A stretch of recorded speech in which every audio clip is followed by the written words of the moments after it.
젊은 남녀들이 담장 너머로 서로 엿보는 것을 한탄하며 젊은 세대의 조급함과 버릇없음을 탓했던 맹자의 이야기를 들어보셨나요?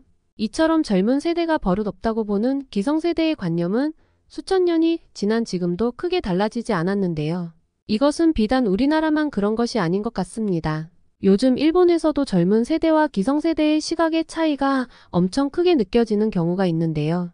바로 한국에 대해 이야기할 때입니다. 전 일본에 살고 있는 50대 여성인 미나라고 합니다. 전 사실 한국에 크게 관심이 없었는데요. 결혼 후 남편을 만나고 한국에 대한 부정적인 시선을 갖게 되었습니다. 남편은 음향전자기기 회사에 다녔는데요.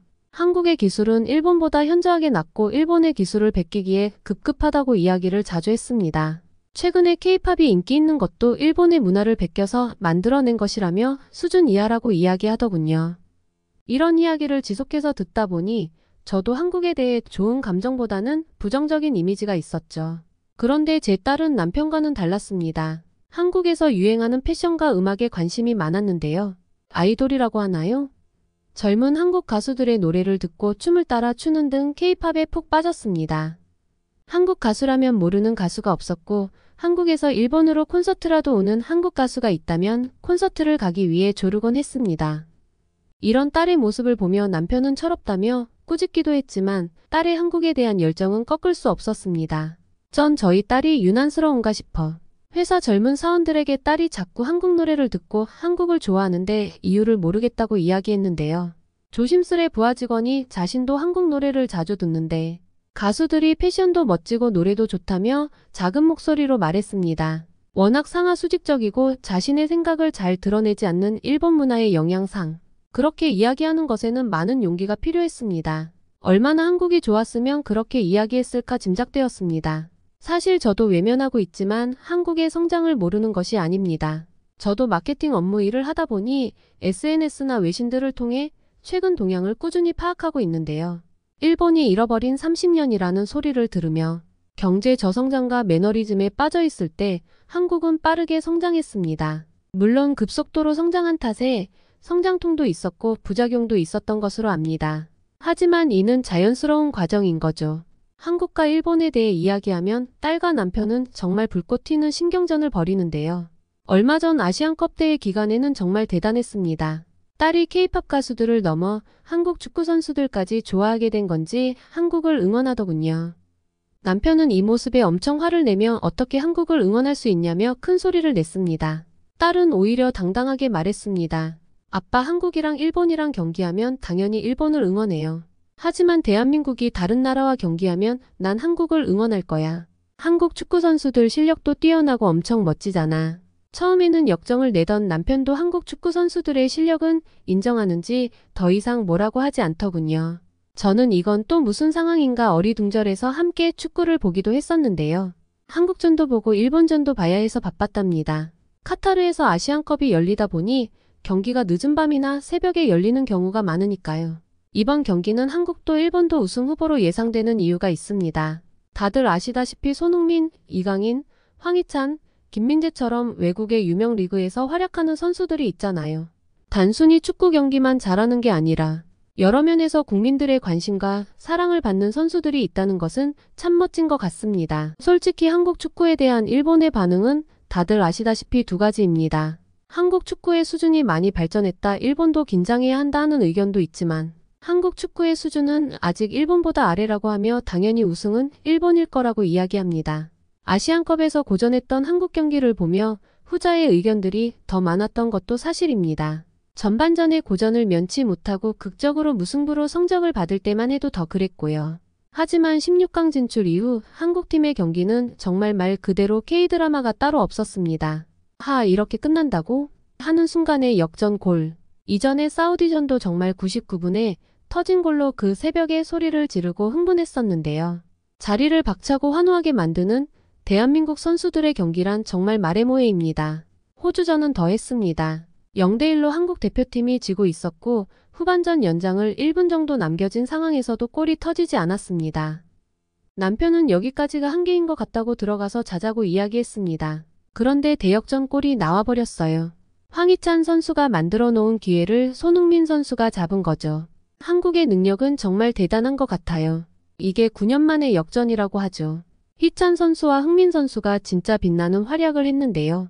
손흥민 선수가 불과 몇 분 남지 않은 순간에 페널티킥을 끌어내자고 판단했던 것 같고, 여기에 말린 호주 선수가 슬라이딩을 해서 결국 페널티킥을 얻은 거라고 했습니다.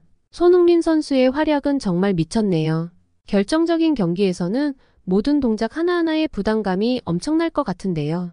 황희찬 선수의 용기 있는 페널티킥 성공에 정말 감동할 수밖에 없더라고요. 이런 황희찬 선수가 깊은 태클로 넘어졌을 때 저희 아빠도 욕을 하시더군요. 제가 봐도 욕먹을 만합니다. 선수에게 중요한 다리를 그렇게 태클을 하는 게 어딨나요? 페어플레이하는 모습이 필요했을 텐데요.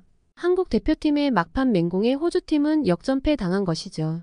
축구팬인 저희 아빠는 손흥민 선수를 극찬하더군요. 소니 팬이라 새벽에 이 시합을 시청하셨다면서 페널티킥을 유도하는 스킬은 정말 격이 다르다고 했죠. 손흥민 선수의 스킬에 현혹된 루이스 밀러 선수가 그에게 발을 걸었던 것인데, 경기 분석을 위해 슬로우 영상으로 자세히 보니 루이스 밀러 선수가 오른발을 뻗어 클리어를 시도하는데, 손흥민 선수도 오른발을 뻗어 자연스럽게 차단하는 동작을 보여 페널티킥을 얻었다는 것입니다. 아빠의 설명이 다 이해는 안 되지만 손흥민 선수가 수비수들에게 둘러싸인 상태에서도 드리블하는 모습에서 보면 손흥민 선수의 실력은 멋진 걸 알 수 있습니다. 아빠는 일본에도 손흥민 같은 선수가 있었으면 좋겠다고 이야기하시더군요. 손흥민 선수가 정말 한국을, 아시아를 뛰어넘는 선수이긴 한가 봐요. 일본인 중에서도 한일전에 관심을 보이면서도 손흥민 선수에 대한 관심이 매우 뜨거웠습니다. 제가 왜 손흥민 선수에 대한 게 이슈가 되었냐고 묻자, 저에게 오히려 사우디전 끝나고 손흥민 선수가 보인 모습을 보지 못했냐며 이야기하셨습니다.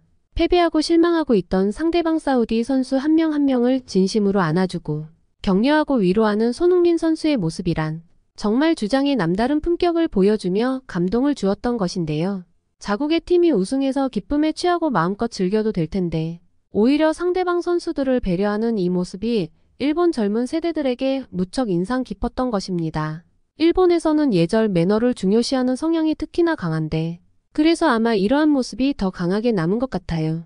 아마도 일본에는 이런 모습을 보인 선수나 주장이 없었던 것이죠. 아빠는 손흥민 선수가 일본을 한국보다 한 수 아래라고 생각하는 듯해서 별로였는데 이런 호감 있는 행동의 선수 그 자체로 빛나 보였고 사람의 품격의 깊이가 다르다고 느꼈다고 이야기하더군요. 아마 한국팀의 다른 선수들에게도 긍정적인 영향을 미치는 큰 존재 같다고 했습니다. 개인의 컨디션보다 정말 대한민국 대표팀의 주장으로서 늘 한결같이 최선을 다해 뛰는 모습이 정말 남다르다고 했습니다. 다른 선수들이 악착같이 마지막까지 집념과 투지를 불사르는 건 바로 손흥민 선수 덕분이라고 이야기하는 아빠의 말씀이 이해됩니다. 아빠는 손흥민 선수에게 반해서 한국 경기를 챙겨보겠다고 했습니다. 아빠는 일본 축구 이야기를 하시며 일본은 체력을 더 보강해야 한다고 하시더군요. 일본은 정반대로 끌려가게 되면 되받아칠 힘이 없어 이기고 있을 때의 퍼포먼스는 좋지만 지고 있을 때의 기백이 약한 것이 단점이라고 했습니다. 제가 손흥민 선수의 뛰어난 모습이 너무 인상 깊어서 아빠에게 어떻게 저런 선수가 탄생했는지 묻자 그는 아버지가 축구 선수여서 뛰어난 축구 DNA를 갖고 있기도 하지만 어렸을 때부터 매일 10시간 이상 땀을 흘리며 축구 연습에만 매진했을 정도로 악발이었다고 했습니다. 아빠는 일본 선수들도 개인 실력이 뛰어난 선수들이 많긴 한데 저런 리더십과 투지는 볼 수 없다면서 아쉬워하셨습니다. 아빠와 한일전이 열리면 우승을 두고 내기하자고까지 이야기했는데요. 아빠와 내기를 하지 못했습니다. 아쉽게도 한일전은 성사되지 못했는데요. 바로 일본이 패하면서 4강 진출이 무산되었거든요. 때문에 한국 진출과 일본의 패배를 분석하는 각종 기사가 쏟아지고 있습니다. 그 중에서 한국에는 있지만 일본에는 없는 것 두 가지를 언급한 기사가 눈에 들어왔는데요. 바로 주장의 리더십을 이야기하더군요. 위기의 순간에서 팀을 하나로 모으고 이끄는 리더십이 필요하고 이는 바로 주장이 해내야 하는 역할인데 손흥민은 정말 빛나는 주장이었죠. 반면 일본 대표팀에는 손흥민 같은 뛰어난 기량을 가진 선수가 없다는 것입니다. 하지만 엔도와 미나미노 같은 선수는 손흥민의 선수 외에도 더 놀라운 한 가지를 언급했는데요. 바로 열정적인 한국의 응원단이죠. 다시 한번 승리를 위해 무엇이 필요한가에 대한 생각을 하고 있다며 서포터즈의 열정 그리고 분위기가 필요하다는 이야기였습니다. 홈 경기를 방불케 하는 분위기를 만들어야 한다는 것이었는데요. 이것은 물리적인 숫자만을 이야기하는 게 아닌 것 같습니다. 왜냐하면 사우디전에 함께한 붉은 응원단은 고작 20명에 불과했고 현지 교민을 포함해도 300명 정도가 우리 대표팀을 응원했고 사우디 응원단은 4만 명에 육박했다고 하죠. 이는 경기를 보는 내내 들리는 야유와 응원 소리만으로도 충분히 느껴졌습니다. 그런데 이번 호주전 때는 다르더군요. 역전 드라마를 펼친 대한민국 대표팀에 대한 관심이 많아지며 대한민국 응원단 외에 현지 외국인들이 대한민국을 응원한다고 하네요. 경기 시작 전 나누어주는 응원용 국기가 있는데 대한민국의 국기는 오플런을 해야 구할 수 있을 만큼 인기였고 경기 시작 전 다 매진되었다고 합니다. 이건 대한민국을 뛰어넘어 전 아시아에서 대한민국의 팬들이 많아지고 있는 거라 생각됩니다. 카타르 현지에서는 대한민국 응원 열풍이 불고 있다고 하는데요. 한국 선수단의 투지와 불굴의 의지, 응원단의 열정이 현지 팬들을 끌어낸 거 아닐까요? 소수 자리를 차지한 일본 응원단은 너무나도 조용히 응원하며 선수들에게 큰 힘을 주지 못한 것 같아요. 그래서 일본 대표팀들도 한국의 응원단을 부러워한 것이겠죠. 일본의 나태한 플레이를 꼬집는 언론들은 손흥민 선수와 같은 스타 선수가 없는 것도 그렇지만 한국 선수들의 팀 분위기를 전하며 왜 한국이 최강팀이 되었는가를 보도했는데요. 강도 높은 경기를 연이어 치르면서도 회복 훈련에 성실하게 임하며 화기애애한 분위기를 이어가고 있는 한국 대표팀의 모습이 재조명되었다고 하네요. 제가 한국팀의 장점만 이야기하자 아빠는 일본 응원단들은 자신들이 응원한 자리를 치우고 오는 게 화제가 되어 기사에도 실렸었다고 이야기하셨습니다. 맞아요. 지난 월드컵 대회 때 저도 관련 기사를 본 것 같습니다.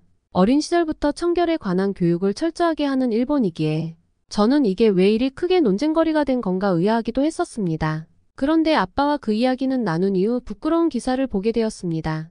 한국의 응원단이 경기 후 자리를 정돈하는 모습을 기사에 담으며 일본 문화의 영향을 받은 것이라고 타이틀을 썼더군요. 이건 누가 봐도 일본의 영향이 아닌데요. 왜냐하면 제가 알기로 한국의 축구 응원 문화는 예전 한일 월드컵 때부터 이어져 유명한데 자신들의 응원 도구 및 주변까지 말끔하게 청소하고 가는 것으로 유명했습니다. 그런데 갑자기 일본 문화의 영향이라니요? 일본 축구의 부진한 성적을 이런 기사로라도 메꾸고 싶었던 것일까요? 오히려 이런 부자연스러운 일본의 문화라고 하는 것보다 실제 선수가 나서서 자신들의 사용 공간을 정리한 것이 더 진실하고 멋있어 보였습니다. 김민재 선수와 관련된 이야기를 해주었는데요. 약물 검사를 마친 김민재 선수가 검사실에 남아있던 간식, 물병 등을 청소했다는 겁니다. 김민재 선수는 지칠 대로 지쳐있고 땀도 많이 흘린 상태에서 검사하는 데만 2시간이 걸리는 약물 검사를 마친 건데요. 이런 김민재 선수의 상태를 고려해 라커룸 청소를 해주는 분들이 계시니 얼른 씻고 가서 밥을 먹자고 매니저가 이야기하자 여기 한국 사람들 먹은 거 치우지도 않고 갔다고 말하고 다닐 수 있으니 조금만 치우고 가자. 외국 나와서 그런 소리 들을 필요 없지 않냐? 라고 이야기해 결국 대표팀 닥터와 관계자 모두가 청소에 동참했다고 합니다. 호주 선수들이 먹은 간식과 도핑 검사실까지 싹 청소했다고 하네요. 호주전 막판에 주저앉을 정도로 혼신을 다한 선수가 너무 피곤하고 배고팠을 텐데 이러한 태도가 참 멋지다고 생각했습니다. 손흥민 선수가 경기 후 상대팀 선수들을 위로하는 모습도 멋졌는데 김민재 선수의 행동도 한국 축구 대표팀의 인성을 보여주는 멋진 모습이라고 생각되었습니다. 더구나 선수의 이야기에 동참한 대표팀 스태프들의 모습을 보며 팀워크 또한 뛰어난 게 느껴지고요. 제가 한국 선수들의 인성이나 행동이 너무 멋지다고 이야기하자 아빠는 그러다 한국 남자한테 시집 가겠다며 헛기침을 하셨어요. 전 딸의 이야기를 듣다 보니 한국이 너무 멋있어 보였습니다. 한국 선수들이 멋있어 보였다는 표현이 더 적절하겠지만 한국 선수들을 보며 한국인들의 투지와 인성이 엿보여 한국에 대한 전반적인 이미지가 바뀌더군요. 아쉽게도 한국도 일본과 같이 결승까지는 가지 못해 한국 축구 선수들의 멋진 모습들은 더 볼 수 없었습니다. 하지만 한국에 대해 호감을 갖게 되어 딸과 한국 여행을 계획하게 되었답니다. 그동안 알고 있었지만 내색하지 않았던 것이 있었는데요. SNS를 통해 보는 한국인들은 어쩜 그렇게 다 하나같이 늘씬하고 이쁜지요. 딸아이가 한국은 노래뿐만 아니라 뷰티 분야에 관해서도 핫하다고 했습니다. 예전에 일본 유행을 따라하던 한국이 어느새 이렇게 눈부시게 성장하여 아시아의 문화 트렌드를 이끌고 있다니 새삼 놀라웠습니다. 한국을 무시하는 일본의 중장년층과 달리 일본의 젊은 세대는 음식부터 문화, 삶의 모습까지도 한국을 닮아가고 있는 것 같습니다. 다음 달에 딸아이와 한국에 방문해서 직접 한국 문화를 경험하고 싶어지네요. 축구 선수들이 보였던 멋진 모습의 한국인들을 직접 만날 날을 기대하겠습니다.